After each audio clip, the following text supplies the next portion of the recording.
Hey guys, welcome to my channel. Hi everyone, how are you guys doing? I hope you guys are doing great and I hope you guys are being productive.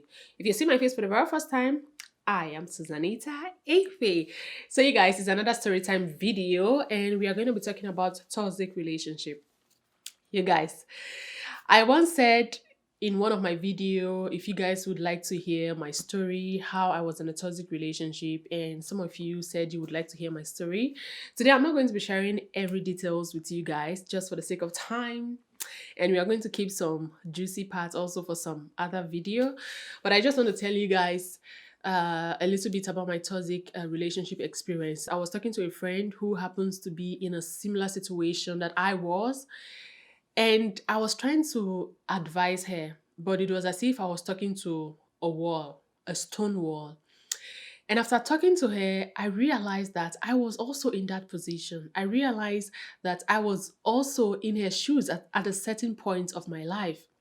And I really didn't feel like I didn't get angry because what I was telling her, she was not seeing it. And I knew, because there is a saying that if you are in the box, you cannot read what is in the you cannot read the packaging. I don't know if that's how they say it. So because she is in a situation, she really cannot see how toxic it is.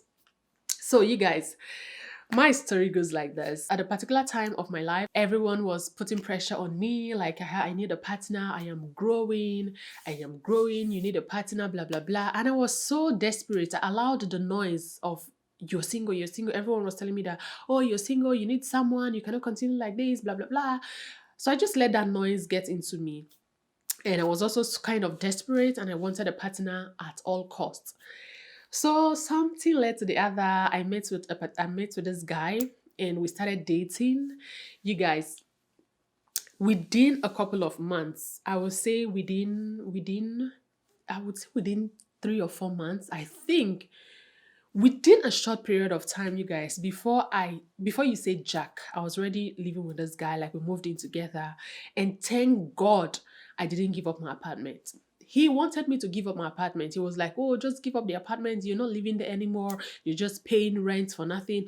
Give it up, give it up. And something within me, you guys, trust your instinct. Trust your instinct. When your instinct is telling you something, trust it. For some weird reasons, I just didn't want to give up my apartment. I would tell him, I'll be like, I just don't want to give it up. I just don't want to. And he was putting pressure. He was like, you're living in my apartment and you're just wasting money for the other apartment. It doesn't make sense. And I just said, listen, I will continue to pay. I just want it to be there. So I would live in his apartment from Sunday to Sunday. So like on Friday, I would go back to my apartment and take take some few clothes and later go back to his apartment. So the relationship went on for like a few months. And let me just say this, you guys. I saw the red flags from the beginning of the relationship. I would say I saw the red flags from our third or fourth date. That was when I started seeing red flags. The red flags, they were not just red, you guys, they were on flames. The red flags, they were on fire. But because I was so desperate, I decided to close my eye and just go in blindly. You know, when you meet someone, there is infatuation, supposed chemistry, and then you think, oh, voila, you are in heaven, you are in like, and most especially, we were doing the do, like, yeah, we were active doing the do. So when this comes in, you guys, I'm not going to say the word just because sometimes you say some words on YouTube and then they flag your video. So I'm not going to say it. You know what this means. We were super active. And the moment this came into the whole thing, you guys, it clouded my memory. And that's why now I encourage people to like close your leg, close it.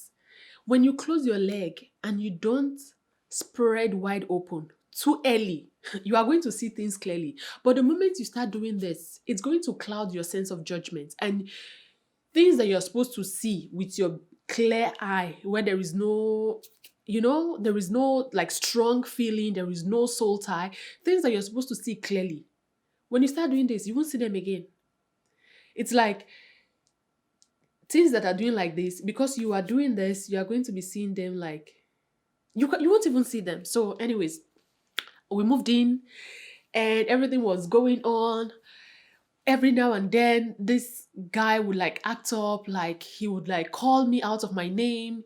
He would he was extremely jealous. Like, you guys, this guy was so jealous that I don't even have to look at men. When we go out, I cannot look at men. Like, don't even dare turn your neck. When a guy walks past us and I do this, it's trouble. Trouble. Just imagine, maybe I just want to like crack my neck or turn my neck to the other side just to make my neck flexible. He would go like, is it better than me? Is it better than me? You want to go with it? I'm like, I was not even looking at the guy. I just wanted to exercise my neck. So what is your problem? You guys, that was how bad it was.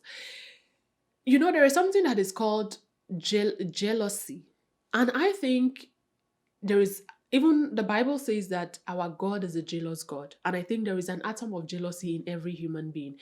And if you are dealing with somebody and the person is not jealous, I don't think it's a good thing. Jealousy, if the person is not jealous at all, it's not a good thing. But when a person is extremely jealous, it's a bad thing and it's demonic. So I think there is just a little bit a little bit of jealousy is okay. I think it's fine because it's normal. You cannot love something and not feel a little bit of jealousy. Just a health I don't know if I should say a healthy jealousy, if that makes any sense. But I think a little bit of jealousy is okay. It's normal because our God cannot be a jealous God, and we as humans, we don't have any kind of jealousy in us. Envy is a bad thing. Envy is a bad thing, but jealousy in a good way for someone you love, it's not bad. That's my own opinion. But when you are envious of something, that's when it's bad. Okay, so this guy was so jealous. His jealousy was just extreme. Like, if I would give it from 1 to 10, one being the lowest and 10 being the highest, his jealousy was like 200. So if 10 was the highest, his own was on 200. Let's say we go to the supermarket and a black guy sees me and be like, oh, hello, hi, and I'll smile back and be like, hi. We won't even get home. In the car, right in the car, he will explode. And I'm like, calm down. By the way, I am with you. I'm not with that person. So can't I even talk to men again? It got to the point that, you guys, when we go out, I just wear a spiritual glass that I don't look at anybody. Like, I just go like this. That's how I go because I don't want problem. I don't want problem. So, and many other several things, like he even to an extent, you guys, to an extent, this guy used his friend to test me. I knew he did it.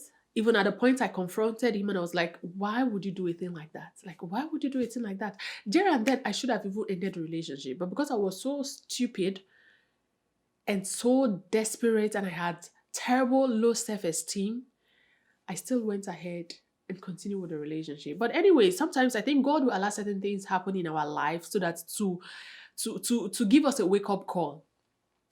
So the toxicity continued for a long period of time. You guys, it got to a point that I just couldn't take it anymore. Like, you take pain, you take pain, you take pain, and it gets to a point that even your body, your mind, and your soul is going to be like, we are done.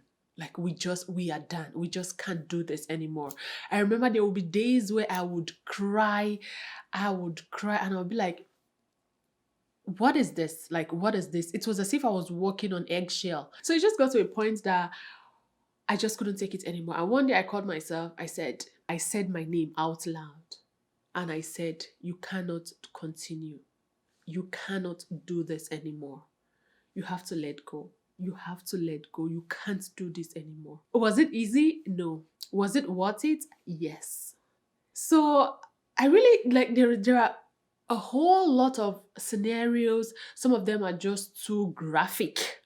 But anyways, I wasn't like physically abused. He didn't physically abuse me. But you guys, emotional abuse is worse. Verbal abuse is worse than even physical abuse. The thing is, physical abuse can like finish you one time.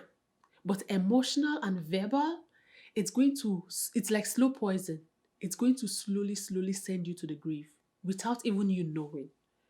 So that was what I was going through. It was like there is a song, I think it's from Fela, that says suffering and smiling. You guys, it was as if I was suffering and smiling. To the outside world, we were the perfect couple. But inside, the relationship was rotten. When I mean rotten, it was what is aside sour, rotten. What is the other word that is worse than rotten? It was decaying. Yes, that's right. The relationship was actually decaying. But to the outside world, everyone felt like you guys are perfect together. And trust me, now when you paint your face and then you cover the sadness and you cover the sorrow and you go out like everything is all lovey-dovey. If any one of you out there, if you are in a toxic relationship and you need God, you need the grace of God to come out of it. I've been there. I know it's not easy to come out. Coming out of a toxic relationship, you guys, if you are outside, it's easy for you to say, oh, just end the relationship, end the relationship. It takes the grace of God to end it. And it takes you yourself to end it. Because if you don't end it, the relationship will end you. Or it's not even a relationship, it's a situationship. If you don't end the situationship that you are in, that situationship is going to end you if you are not careful. So it's just that the thing is, we all know if you are in an abusive relationship, if you are in a toxic relationship, we all know there is that inner voice, our instinct, the Holy Spirit. There is that little voice that keeps telling you all the time, let go, let go. It's very tiny, very subtle. It will always tell you, let go. Every now and then, it's going to show you the signs. It's better to be single and lonely than to be lonely in a relationship. And that was the position I was in for a very long time. And it's a bad place to be in. I just hope that hits home for somebody. Let me repeat it again. It is better to be single and lonely than to be lonely in a relationship. All right, you guys. Like I said, I didn't really want to go into details because on a very good day, I'm going to go into details for you guys so that you really get to know what I'm talking about. But yeah, toxic relationship, I've been there, done that, learned my lessons. Ni vida, never again.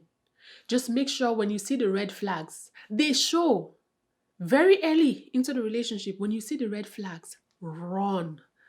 It's not a marathon. When you are running out of a toxic person, like running away from a toxic person, it's not a marathon, it's a sprint. Like, that's how you go.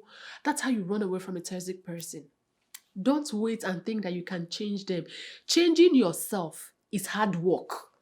For you to change yourself, for you to change yourself, it's hard work already. So why do you think that you can change another person? Let God change them. Leave them to God. Especially for those of you that are not even married to this person yet. You are not even married. And I so thank God that I didn't get married to this person because it would have been one of the biggest mistakes of my life. When I mean the biggest, it would have been not even one of the biggest. It would have been the biggest mistake of my life if I had ended up marrying that person. Jesus. In short, I have to go and give testimony in church. And I'm so grateful to God. And each day I thank God. I was like, God, you knew I wasn't the best person for him. He wasn't the best person for me. So that's just it. We were not the best persons for each other. It's not like I'm not going to say that, I was so super perfect. I didn't have my shortcomings. I also had my own shortcomings. And I learned my lesson and it has made me a better person because when you make mistakes, you learn from your mistakes, right? You learn from a mistake. I made my mistakes. I learned from my mistakes. And that is also one reason I'm going to tell you guys, when you keep your, okay, let me not say this. I'm going to leave this for another video. All right, you guys. And just let me know in the comment section, how did you survive any toxic relationship that you were in?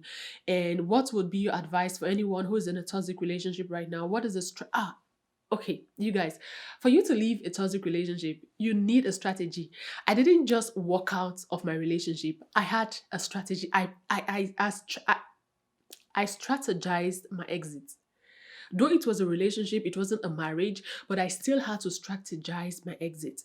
Because like I told you guys, I was already living with him and all that. So I had to strategize my exit. So you need a plan. You need a strategic exit. So if you want me to do a video how to exit a toxic relationship, let me know down in the comment section below. And if you have been able to leave a toxic relationship, what was your plan? How did you exit? And how did you heal? Talking about healing after a toxic relationship, you guys, I had to do the work. And that I will be sharing with you guys in another video. All right, so I love you guys. Make sure you love yourself. Love yourself enough and work out of that toxicity that you are in. Work out of that situationship that you are in. All right, you guys, I love you. Make sure you love yourself. And until next time, I will see you in my next video. Bye, guys.